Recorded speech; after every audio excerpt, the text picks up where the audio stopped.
What's up, fiends? Alucard here. Today, we're going to be talking about silent cinema that's on Tubi.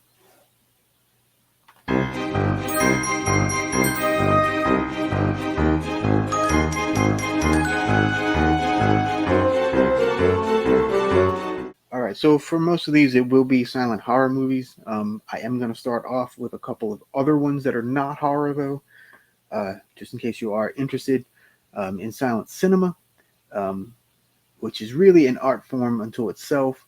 Um, it's totally different than movies today, and that's kind of why I like them a lot. They're different, and film was conceived as a visual medium, and this really typifies that style. And I have a great appreciation for it. I watch silent movies all the time. Um, Maybe you do too, or or if you want to give it a shot, these are pretty good ones to start with. So first, we're going to start off with probably the most popular female star of the silent era, and of course, we're talking about Mary Pickford.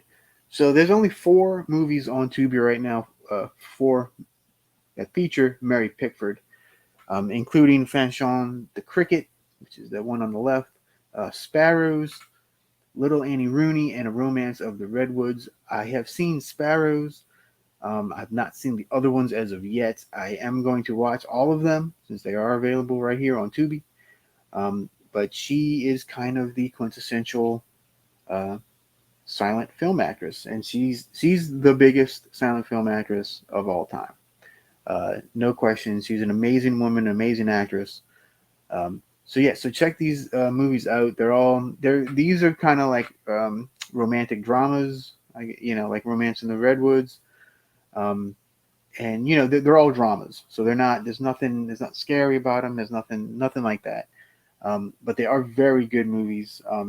They are a little slow, uh, but they're well worth the watch. All right, next up, we're going to talk about one of the most famous actors of the silent era, and that, of course, is Douglas Fairbanks. Now, some of these are not correct, but the ones I wanted to point out to you right here, The Mark of Zorro, The Iron Mask, The Black Pirate. This is actually the same movie. I'm not sure what the difference is between these two right here, but uh, one seems to be 11 minutes longer, so I wonder if it's done at a different speed, possibly. I'm not exactly sure. An American Aristocracy, I've not seen.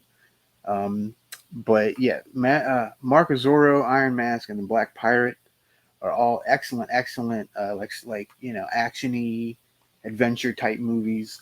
So if you're into that thing, these are really good to watch. I think you'll really enjoy them if you like that style of movie. All right, I'll talk about one more person before we get to the silent horror stuff. This is probably the best comedian of the silent era, or one of the best comedians. He's my personal favorite of all the comedians of that era. Um, I know there's a few. I know there's Chaplin, and yeah, but I'm talking about the one and only Mr. Buster Keaton. Yeah. Now, all his movies are really great. They're really funny. Some of them are incredible. Like this one right here, The General. Oh my goodness, The General is probably my favorite. It's definitely my favorite non-horror silent film like ever. It's an amazing movie, amazing stunt work. And he's hanging onto a train, and it's insane what this man does in this movie. Three Ages, he's like a caveman. That's a good time. Let's see, we got College is a classic. Steamboat Bill Jr., another really great one. Yeah, so I mean, there's a lot of Buster Keaton stuff on here, and then there's even the best of Buster Keaton right here. And I think they have, if I'm not mistaken, a bunch of different movies. Yeah, The General, The Goat, The Blacksmith, Steamboat Bill Jr., Cops is really good too, and The Love Nest. So yes, so there's a ton of Buster Keaton stuff on Tubi to watch, and so yeah, if you're in the mood to laugh or watch some crazy stunts, this is your guy. All right, so now we're going to start with the silent horror stuff. First up, we have The Cabinet of Dr. Caligari. made in 1920 by Robert Vine. It stars Werner Krauss and Conrad Veidt. Basically, he's the mad doctor who uses a sleepwalker to kill people. But it has all the uh, the crazy sets and the all the German expressionism type stuff. It is a German movie, um, so it's very artistic and very wild. But I love this movie. This is definitely in my top three silent movies of all time. Love, love, love it. Check it out. It's a little different because they have like little, like I said, all the sets are built and it's all like weird angles and everything. It's really cool and really it puts you in it more. I think, even though in today's standards it does kind of look a little cartoony. Um, if you're used to more modern stuff, but really awesome artistic stuff right here. All right, up next from 1920, we have the John Barrymore classic, Dr. Jekyll and Mr. Hyde, or Dr. Jekyll and Mr. Hyde, because that is the way Robert Louis Stevenson wanted it pronounced, believe it or not. But yeah, this is one of the earliest, if not the earliest, Dr. Jekyll and Mr. Hyde, and it is one of the best. John Barrymore is fantastic as both Jekyll and Hyde. Martha Mansfield is in it, and a couple other people. Really great movie. And if you do like the story, I highly recommend checking this one out and reading the book. The book is great as well. All right, next up we have another Robert Vine movie from 1924. It is called The Hands of Orlok. This one also stars Conrad Veidt. I can never remember how he pronounces it.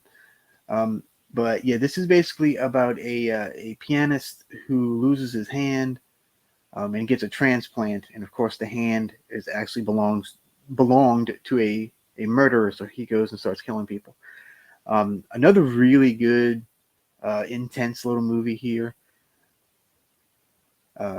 Conrad, see to me, Conrad is right up there with Keaton and Murray Pickford and all those guys I just mentioned. To me, because these are the style of the movies that I really like. I do like all kinds of silent movies, but of course the silent horror is really my jam.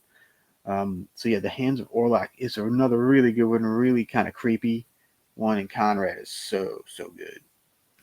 All right, next up, something a little different, not quite horror, but I kind of lump it in with it anyway, even though it's more sci-fi, I guess. But it's from 1925, and it is The Lost World. So yeah, this is basically the original Jurassic Park, man. I mean, pretty much. Um, but it's from the Sir Arthur Conan Doyle novel, The Lost World. And yeah, so they kind of go on an expedition and discover a bunch of dinosaurs. Wallace Beery, Bessie Love, all kinds of people in this one too. Really great special effects in this one. This was the first feature film to use stop motion animation special effects done by Willis O'Brien, is the fella that did all the effects on this one. And for this being almost 100 years old, this movie is amazing. It really is. The dinosaurs look great. I love stop motion. I'm a big fan, actually. So this movie is a lot of fun to me. So yeah, so if you like dinosaur stuff, or you like Harryhausen stuff, check it out. I think you'll dig it. All right, next up we have another one from 1925. It is called Maciste in Hell. Now this one is basically it's a movie about the devil. Um, the devil takes okay. So Maciste is sort of like a Hercules type character. And so basically Maciste travels to hell, all the craziness that ensues with that. Really good early Italian kind of crazy movie. There's crazy makeup and effects and stuff in it. And this one's a little intense. It's sort of like Dante's Inferno with Hercules. I guess is the easiest way to explain this one. But really good. I don't want to say too much about it. because I want you guys to watch them. So yeah, so check this one out, Deceased in Hell. All right, next up, again, not exactly horror, but I lump it in anyway. This one's more sci-fi. From 1927, the absolute masterpiece that is Metropolis. Fritz Lang directed this movie. Brigitte Helm is, of course, the statuesque figure that you see there on the poster. This one is long. It's about 2.5 hours. Um, and I think there's actually even a longer version. But I don't know. I find that the longer versions don't really add all that much more to it. Because I mean, the point really kind of goes through here.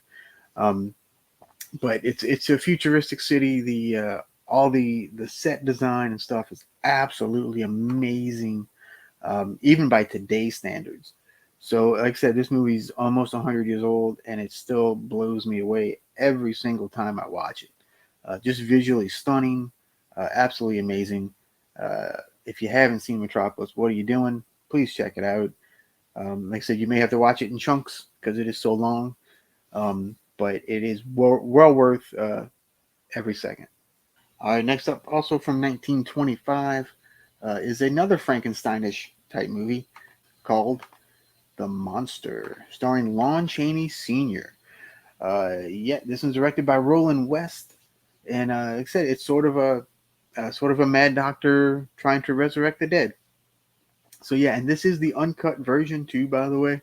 There are a few cut versions, including public domain. Um, but yeah, this is the full uncut version, and of course, Lon Chaney. To me, Lon Chaney is my number one silent actor of all time. Just his movies, really, they're just absolutely insanely awesome. All of his performances are masterful. His makeup is impeccable. And we wouldn't have a lot of the makeup effects. You wouldn't have Tom Savini or Stan Winston without Lon Chaney Sr. Just saying. So yeah, check out The Monster.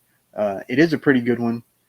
Uh, and like I said, another Frankenstein type flick. All right, the next movie pretty much needs no introduction. It's probably the most famous silent horror movie of all time. And of course, it is Nosferatu from 1922. Yes, this is the 100th anniversary of this movie. So yeah, definitely watch it this year sometime just to celebrate the 100th year anniversary. So basically, this is the story of Dracula. But of course, they couldn't use the Dracula name or settings or anything like that. So everything's a little different. The names are a little different. The towns are a little different. And everything is a little bit different. It's not, but it basically is the Dracula story. Renfield's great. Um, it kind of has that over the top. Like he has the over the top ears and all this crazy looking. And they actually do have more than one copy of this movie on Tubi. They have this one and this one right here. I don't. This one says it's 5 minutes longer because a lot of these movies were not shot in 24 frames a second. They were shot in like 16 or something, so they have to speed up the camera. So that can alter the length of a movie. All the stuff's still there. It's just some of it's a little faster, a little slower. Because back then there wasn't any